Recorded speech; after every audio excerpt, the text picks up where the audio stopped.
عبداللہ حوزنی نے بیان کیا، میں نے حضرت بلال سے جو رسول اللہ صلی اللہ علیہ وسلم کے مؤذن ہیں حلب کے مقام پر ملا، میں نے کہا اے بلال مجھے بتائیں کہ رسول اللہ صلی اللہ علیہ وسلم کا خرچ کس طرح ہوتا تھا؟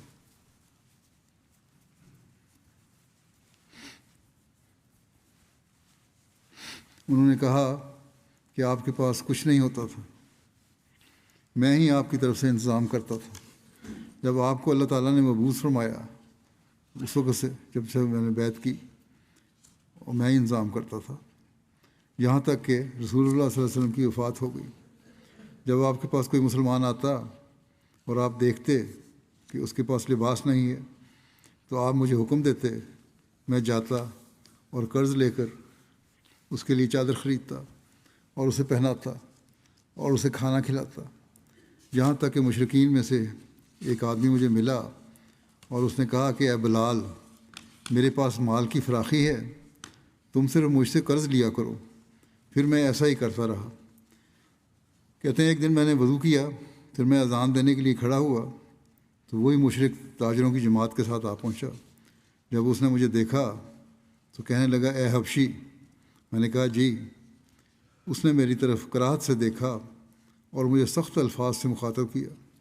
مجھے کہنے لگا کیا تم جانتے ہو کہ تمہارے درمیان اور مہینے کے درمیان کتنے دن باقی ہیں؟ یعنی جو معاہدہ کیا تھا قرض لینے کا، بتایا تھا کہ فلاں تاریخ تک ادا کر دوں گا یا ایک مہینے میں ادا کر دوں گا، تو اس نے کہا کہ تم پتہ ہے کتنے دن باقی رہ گئے ہیں؟ حضرت بلال کہتے ہیں کہ میں نے کہا کہ وہ قریب دن آ گئے ہیں، مجھے پتہ ہے۔ تو اس نے کہا تیرے اور اس کے درمیان صرف 4 دن باقی ہیں، یہ قرضہ ادا کرنے کا جو دن شرط مقرر ہوئی ہے اس میں صرف 4 دن باقی ہیں، اور جو تمہارے ذمے ہے اس کی وجہ سے میں تمہیں پکڑوں گا اور تمہیں دوبارہ اس حالت میں لوٹا دوں گا کہ تو بھیڑ بکریاں چرائے گا جیسا کہ تو اس سے پہلے تھا۔ تو کہتے ہیں کہ میرے دل میں وہ حالت پیدا ہوئی جو لوگوں کے دل میں ہوتی ہے۔ حضرت بلال کہتے ہیں بڑی رکت کی حالت پیدا ہو گئی، یہاں تک کہ میں نے عشاء کی نماز پڑھی۔ رسول اللہ صلی اللہ علیہ وسلم اپنے گھر والوں کے پاس واپس تشریف لائے۔ میں نے آپ کے پاس آنے کے لیے اجازت چاہی، آپ نے مجھے اجازت دی۔ رات کو گیا آپ وسلم کی خدمت میں، تو میں نے کہا یا رسول اللہ میرا باپ اور ماں آپ پر قربان ہوں، وہ مشرک جس سے میں قرض لیتا تھا اس نے مجھے یہ کہا ہے، اور آپ کے پاس وہ نہیں ہے جو آپ میری طرف سے ادا کر سکیں، کیونکہ آپ کے لیے میں کہتے تھے فلاں کو لے دو فلاں کو لے دو اور قرض لے کے دیتا تھا، تو اب نہ آپ کے پاس ہے اور نہ میرے پاس ہے، اور وہ مجھے ذلیل کرنے والا ہے۔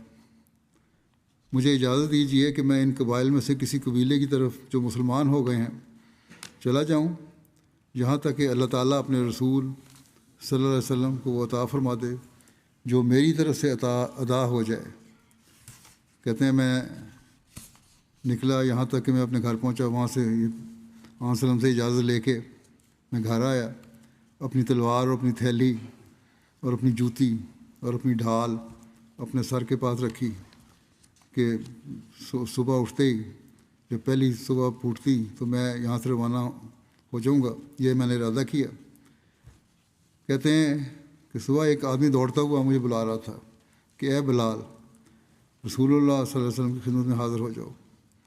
کہ کہتے ہیں میں چلا اور بجائے سفر کرنے کے میں یہاں سے خدمت میں جب آپ نے بلایا تو ان کی خدمت میں حاضر ہوا تو دیکھا کہ 4 اونٹنیاں سامان سے لدی ہوئی تھیں۔ میں نے اجازت چاہی جانے کی کہ یا رسول اللہ میں اب سفر پہ جا رہا ہوں، تو رسول اللہ صلی اللہ علیہ وسلم نے مجھے فرمایا خوش ہو جاؤ، اللہ تعالیٰ نے تمہاری ادائیگی کا سامان کر دیا۔ پھر فرمایا کیا تم نے 4 بٹھائی ہوئی اونٹنیاں نہیں دیکھی؟ میں نے کہا کیوں نہیں دیکھی؟ آپ نے فرمایا ان کی گردنیں اور جو کچھ ان پر ہے وہ تمہارے لیے ہے، یعنی وہ اونٹنیاں بھی تمہاری ہیں اور ان پہ جو مال ہے وہ بھی تمہارا ہے، ان پر کپڑے ہیں اور غلہ ہے جو فد کے رئیس نے مجھے تحفتاً بھیجی ہے، ان کو لے لو اور اپنا قرضہ ادا کرو۔ حضرت بلال کہتے ہیں کہ میں نے ایسا ہی کیا۔ پھر میں مسجد کی طرف گیا تو رسول اللہ صلی اللہ علیہ وسلم مسجد میں تشریف فرما تھے۔ میں نے آپ کو سلام کیا، آپ نے فرمایا جو معاملہ تمہیں درپیش تھا اس کا کیا بنا؟